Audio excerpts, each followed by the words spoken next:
Hello hello, j'espère que vous allez bien. On se retrouve aujourd'hui pour une nouvelle vidéo et c'est une vidéo book haul comme vous l'avez vu dans le titre, donc une des vidéos que je préfère faire et que vous aimez beaucoup aussi regarder. Mais avant de se lancer dans la présentation des livres que j'ai achetés, faut que je vous parle du sponsor de cette vidéo qui est Ana Luisa.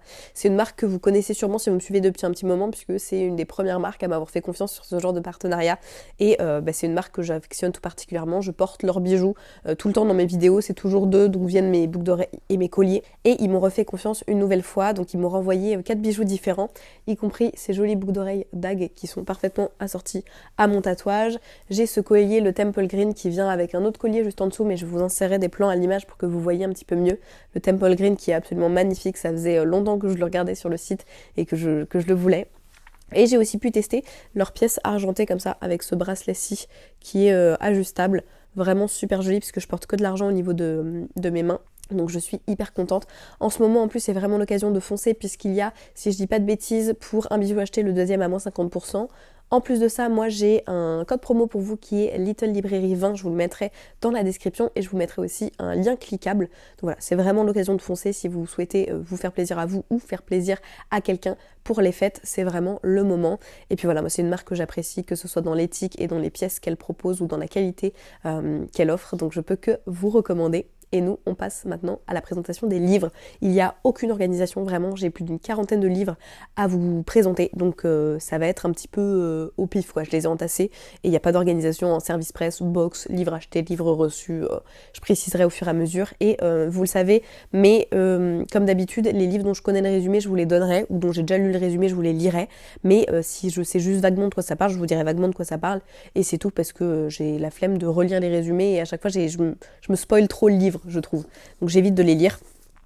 En premier, je pioche un livre qui vient d'une box, c'est un livre de la Fairyloot, Adult Only, et c'est Poster Girl de Véronica Roth, donc l'autrice de Divergente qui sort une nouvelle dystopie futuriste. Est-ce que ça se dit dystopie futuriste ou une dystopie c'est forcément futuriste? Non.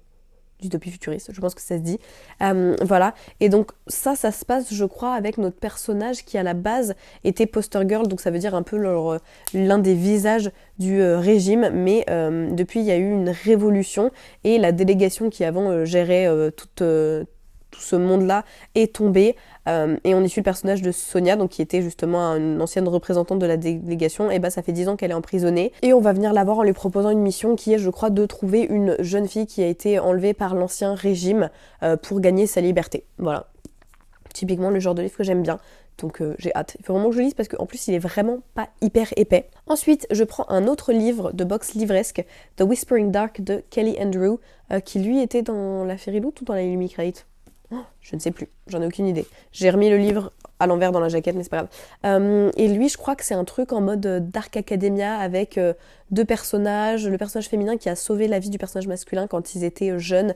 Et là, ils sont dans une école où ils apprennent à traverser entre les mondes, un truc comme ça, genre les mondes parallèles. Sauf qu'on leur dit de pas s'approcher l'un l'autre parce qu'ils vont avoir une mauvaise influence et tout. Mais bien évidemment, les deux personnages sont quand même, vont se retrouver à devoir travailler ensemble parce que je crois qu'il y a des gens qui disparaissent ou qui meurent, un truc dans le genre. Je suis plus sûre à 100%. Mais ce genre de vibe, le livre me tente énormément, mais j'ai vu beaucoup d'avis mitigés. Donc j'hésite parce que vraiment j'ai l'impression que l'idée est bien mais que l'exécution n'est pas trop là. Ensuite, bon en fait j'arrive à choper tous les livres de box livresque en premier. A Dowry of Blood de S.T. Gibson, lui je vous en ai parlé dans mon bilan lecture, mais c'est un roman un peu épistolaire sur une des femmes de Dracula qui là s'appelle Constanta. On se doute que c'est une femme de Dracula même si Dracula n'est jamais nommé, on sait que c'est un conte, un vampire hyper vieux, hyper puissant, et elle raconte comment elle en est venue à assassiner son mari Dracula, et ça nous parle surtout d'une relation toxique et comment il y a l'amour et la haine qui se mélangent au même niveau en fait dans cette relation là, et c'était très intéressant même si un peu trop de scènes de sexe. Je vous le recommande quand même parce que j'ai vraiment adoré ma lecture. Alors celui-ci c'est The Ones We Burn de Rebecca Mix. J'ai changé la couverture, c'est une jaquette réversible, je l'ai reçue dans je crois que c'était oui, c'est ça, la Fairyloot Adult Only aussi. Non, la Fairyloot Young Adult, que j'ai reçu celui-ci.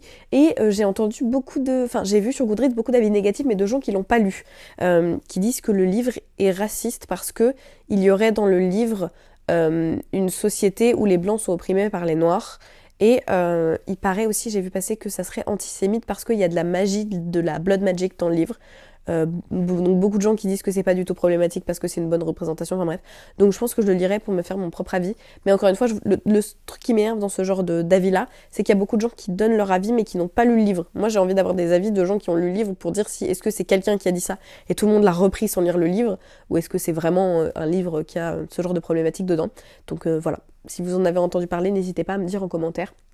Et pour le résumé, du coup, j'ai pas vraiment d'idée de quoi ça parle, et comme je vous ai dit, je vais pas le lire. Voilà, je vais plutôt me fier à ce que j'en ai entendu, et si jamais je vois trop d'avis négatifs qui sort, je le lirai pas. Ensuite, celui-ci aussi, j'en ai parlé dans mon bilan lecture, c'est One Dark Window de Rachel Gillig, qui lui est un livre Fairyloot aussi, encore un young adulte, mais je crois que c'était il y a le young adulte d'octobre, et lui c'est un livre sur une société où il y a eu un conflit entre le roi, il y a des générations, et l'esprit de la forêt, et donc le roi a essayé de prendre de la magie de l'esprit de la forêt pour se rendre plus puissant, et donc il a récolté les cartes de la Providence, donc ce sont des cartes de tarot qui chacune apportent des pouvoirs différents, mais il s'est fait un peu couiller sur un truc, c'est que l'esprit de la forêt ne voulait pas perdre tous ses pouvoirs, donc du coup il a gardé une seule carte de la Providence qui est celle qui pourrait soigner tout le peuple, parce que depuis ce deal entre le roi et l'esprit de la forêt, eh bien il y a une sorte de peste qui infecte les gens, et quand on est infecté on développe de la magie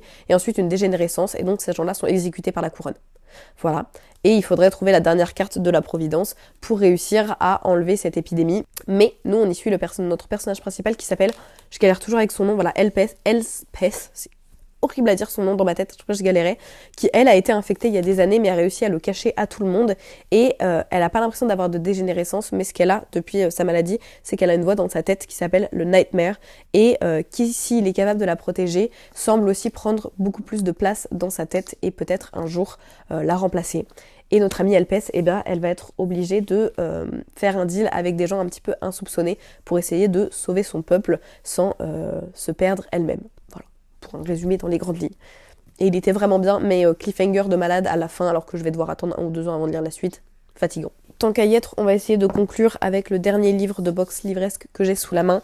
Lui, je l'ai vraiment beaucoup aimé, c'est The Luminaries de Suzanne Dennard, et je suis obligée de vous montrer le sous-jaquette parce que le livre est vraiment juste sublime. C'est une beauté, c'est le livre qu'on a eu dans la Illumicrate du mois de novembre, et je l'ai donc déjà lu aussi.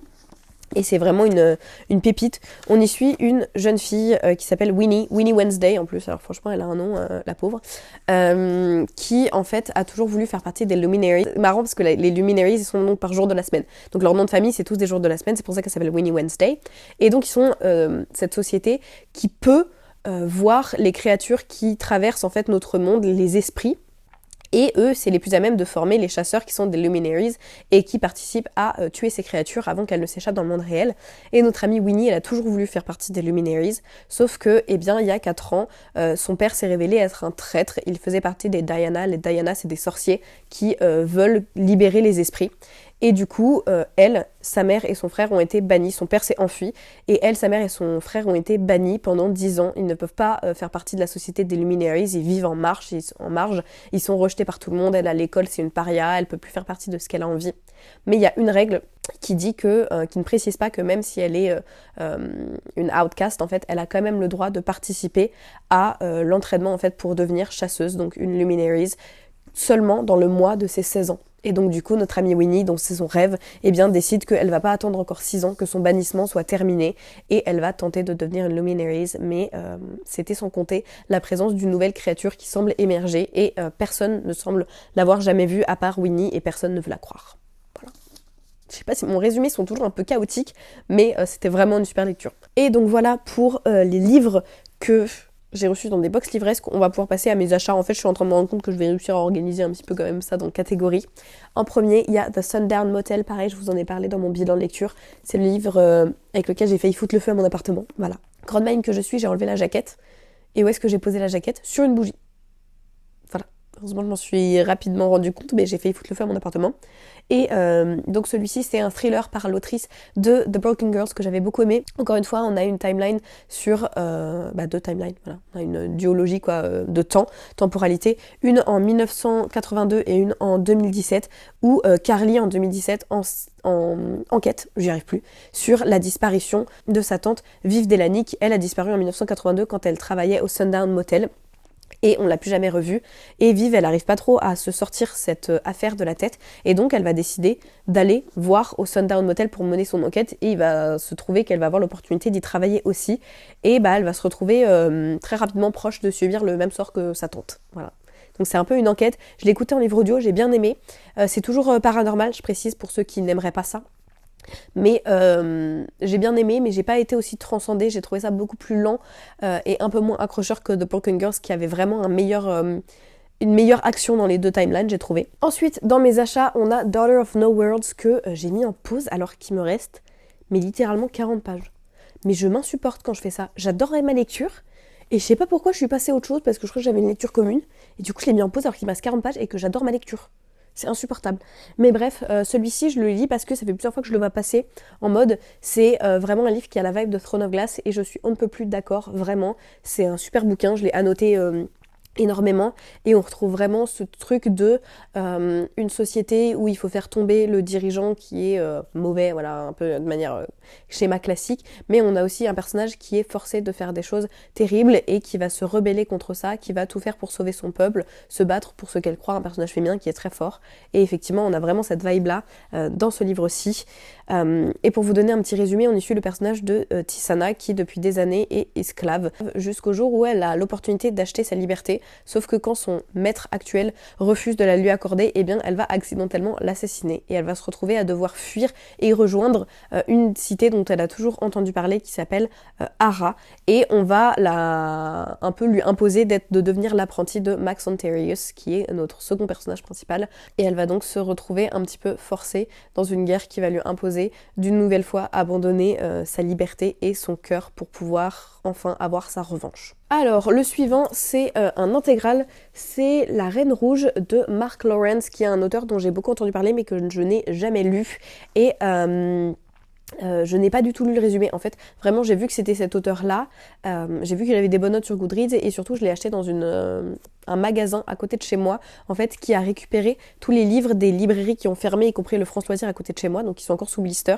et qui les vendent entre 5 et 10 euros, donc celui-ci m'a coûté 5 euros et j'ai vu que c'était cet auteur là donc je l'ai acheté, mais je ne sais vraiment pas de quoi ça parle et du coup je peux pas trop vous dire le résumé, mais généralement c'est de l'epic fantasy Mark Lawrence. Ensuite, un livre, on va passer au livre que j'ai acheté pendant le salon du livre de Montreuil. Et en premier, on a Je suis ton soleil de Marie Pavlenko que j'ai du coup pu faire dédicacer. Donc je suis très contente, elle m'a fait ma petite dédicace ici.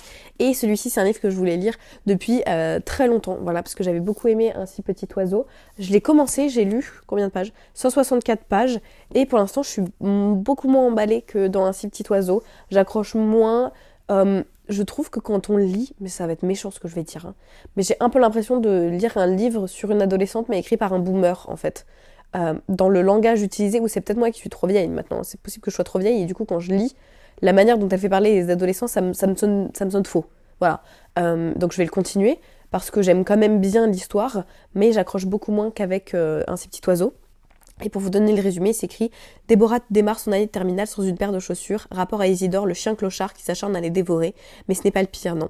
Le pire, est-ce sa mère qui se met à découper frénétiquement des magazines ou son père au bras d'une inconnue aux longs cheveux. Le bac est en ligne de mire et il va falloir de l'aide, des amis, du courage et beaucoup d'humour à Déborah pour percer les nuages comme un soleil. » Ensuite, un que j'ai déjà lu et beaucoup aimé, c'est Les Nouvelles Vagues, donc le tome 2 de Romance de Arnaud Catherine, pareil, que j'ai acheté à Montreuil. Un petit peu déçue parce que, en fait, quand on allait voir l'auteur sur son stand, il n'y avait plus que les tomes 2 et 3. Donc on lui a dit, ah bah mince, il n'y a plus de tome 1. Et il nous a dit, non, c'est pas grave, vous pouvez les lire indépendamment. Donc du coup, on a tout acheté le tome 2. Moi, j'ai commencé à lire le tome 2 parce qu'il m'a dit, voilà, on peut les lire indépendamment. Pas du tout. Pas du tout. Ne les lisez pas indépendamment, vous spoilez tout le tome 1.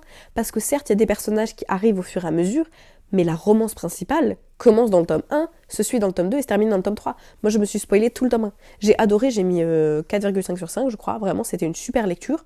Mais je me suis complètement spoilé le tome 1. Voilà. Et du coup, je peux pas trop vous faire un résumé du tome 1, mais je crois que ça va être justement l'histoire de il me semble le résumé est assez flou sur le nom des personnages et tout, mais l'histoire de deux jeunes garçons qui sont amis et qui vont commencer à explorer des choses qui vont peut-être un peu plus loin que leur amitié, je crois, il me semble. Mais du coup je l'ai pas lu donc je vous fais à partir de mes connaissances du tome 2. On passe à un roman que j'ai vraiment acheté pour sa couverture, on va dire, parce que j'ai eu un coup de cœur sur l'ouvrage, et c'est Mystic Flown, le maître des arcades, de Dana B.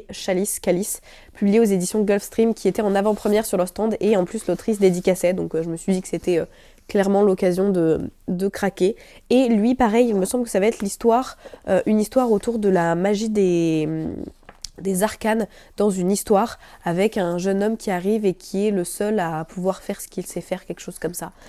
Et donc une intrigue autour de tout ça. J'en sais pas vraiment plus, donc encore une fois, je vous en dis pas plus que ce que je ne sais de ce que j'ai perçu en lisant juste le premier chapitre à Montreuil. Et enfin, on termine mes achats du salon avec Trolls de Elias Green et de Lisa Guisquier. En fait, Elias Green est venue nous parler quand on était dans la file d'attente pour sa dédicace, parce que Lauralie voulait faire dédicacer son livre, et Mathilde aussi, je ne sais plus si Mathilde l'avait. Bref, elle voulait faire dédicacer son livre, et l'autrice est venue nous parler, moi j'ai pas du tout aimé. Comment ça s'appelle ? L'héliotroupe, comme un Steam Sailors, voilà.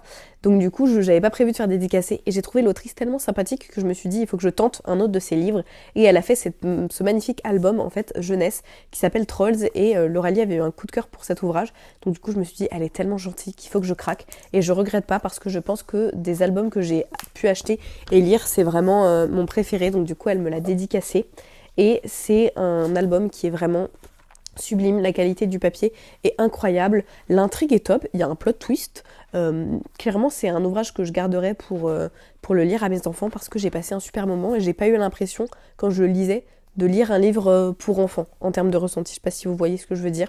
Punaise, j'ai déjà 19 minutes de rush et on n'est pas du tout au bout.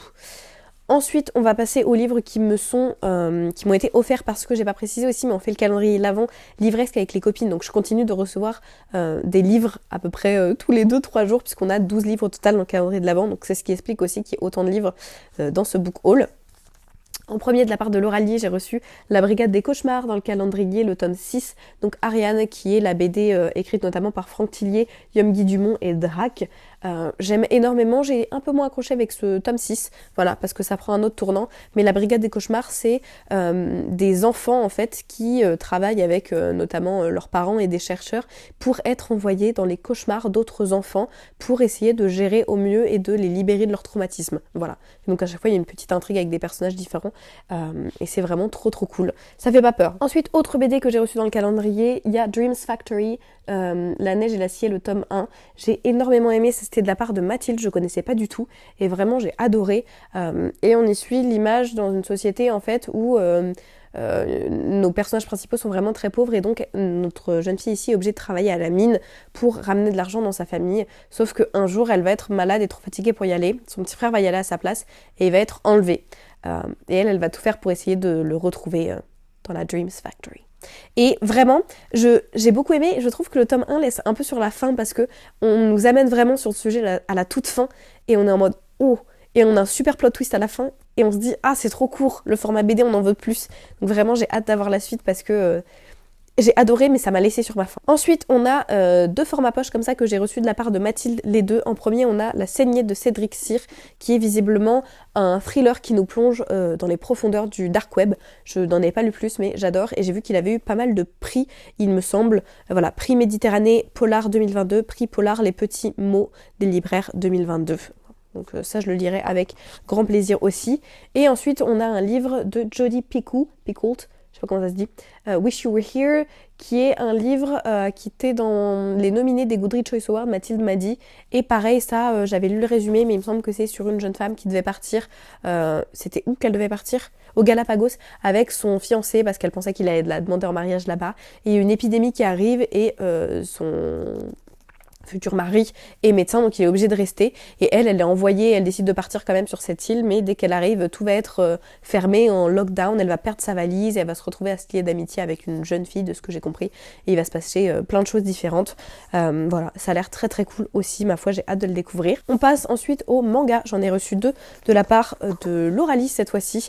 J'ai reçu Fieren, qui est un manga, je crois, sur une elfe qui va devoir un petit peu apprendre à comprendre la valeur de la vie parce qu'elle est immortelle et elle va faire des quêtes et tout avec tout un groupe et quand ils vont réussir à atteindre leur objectif, eh bien ils vont décider de se séparer. Sauf que quand elle revient 10 ans plus tard pour retrouver ses compagnons, eh bien il y en a un qui aura péri de vieillesse et elle va essayer de partir dans une nouvelle quête pour essayer de se sensibiliser à ce genre de choses, de ce que j'ai compris.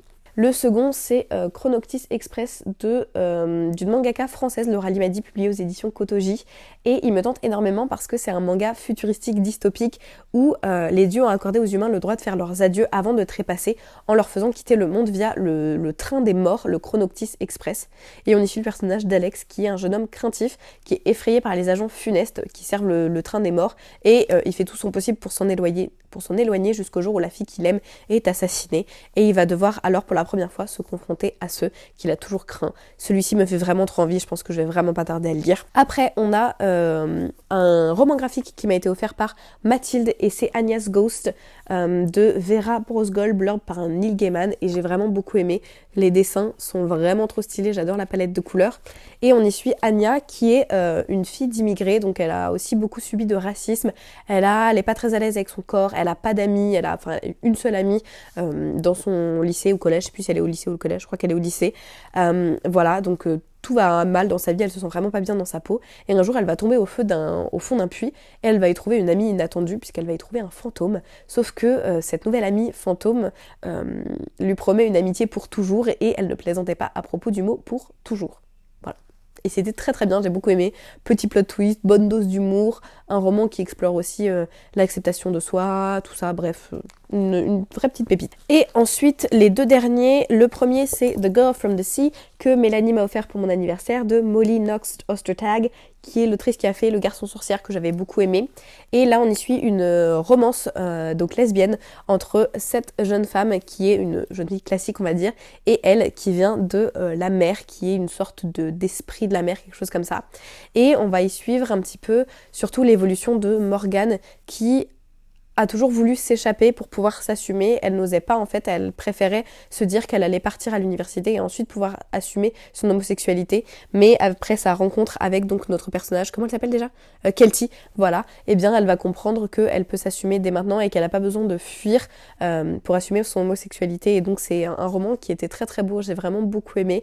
Et puis ça me donne encore une fois envie de découvrir les autres romans graphiques de cette autrice que j'aime vraiment beaucoup. Et enfin, celui-ci m'a été offert par Ella aussi pour mon anniversaire et c'est Carry On de Rainbow Rowell. N'essayez pas de le dire avec l'accent anglais, tu le massacres, Valentine. Et lui, pareil, j'ai pas lu le résumé, mais j'ai commencé à le lire. J'ai lu 19 pages, hein. Mais c'est un livre qui me donne vraiment la vibe d'Harry Potter, mais je crois que c'est en mode, pareil, homosexuel, si je dis pas de bêtises, peut-être je dis n'importe quoi, mais il me semble que c'est ça.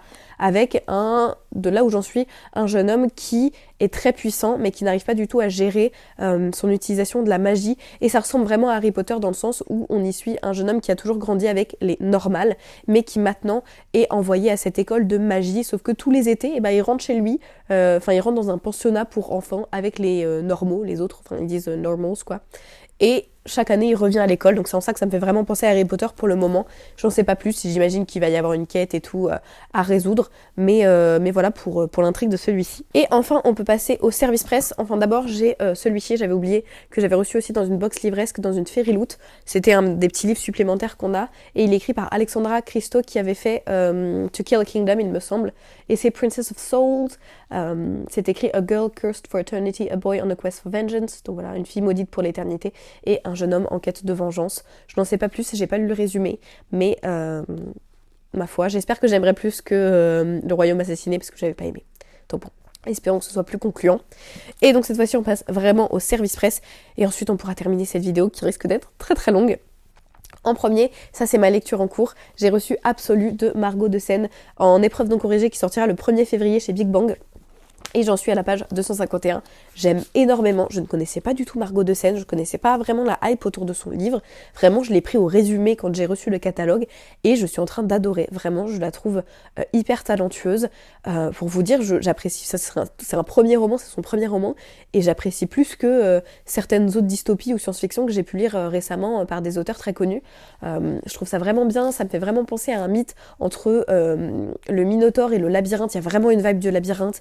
Et j'adore j'adore. On y suit là des jeunes gens en fait qui font partie d'un institut, donc ils sont formés pour faire partie de l'élite. Cette société, c'est une dystopie, on est en 2042 si je dis pas de bêtises, et la société a été obligée de se barricader parce qu'il y a eu beaucoup d'attaques terroristes, des attaques d'intelligence artificielle, tout ça, des attaques futuristes, et donc maintenant nos personnages principaux ont grandi à l'institut, ils ont été formés, ils font partie de l'élite, et il y a la zone qui existe dans cet univers-là. La zone, c'est la ville de Varsovie, barricadée par un mur impénétrable au sein duquel il y a la chose. La chose, elle a été créée il y a des années et personne n'a jamais réussi à la détruire en fait.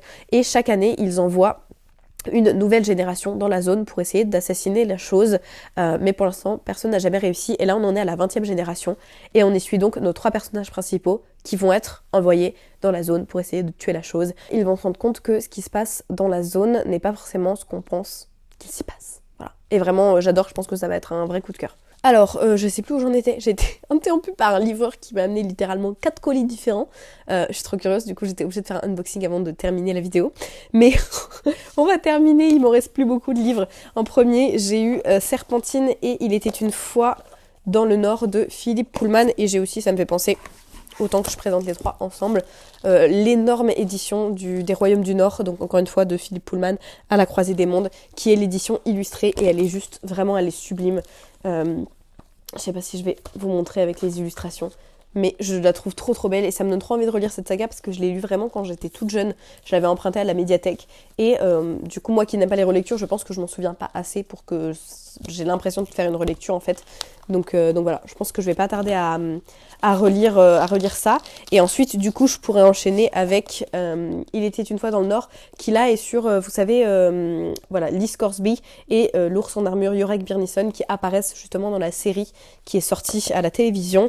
Et Serpentine, c'est sur la vie de Lyra, mais après À la croisée des mondes. Donc à lire une fois que vous avez lu la saga. Ensuite, on change de registre, mais j'avais reçu de la part de Pocket Jeunesse, plongé dans l'univers donc de Stephen et Lucy Hawking, Tout savoir pour voyager à travers l'espace et le temps.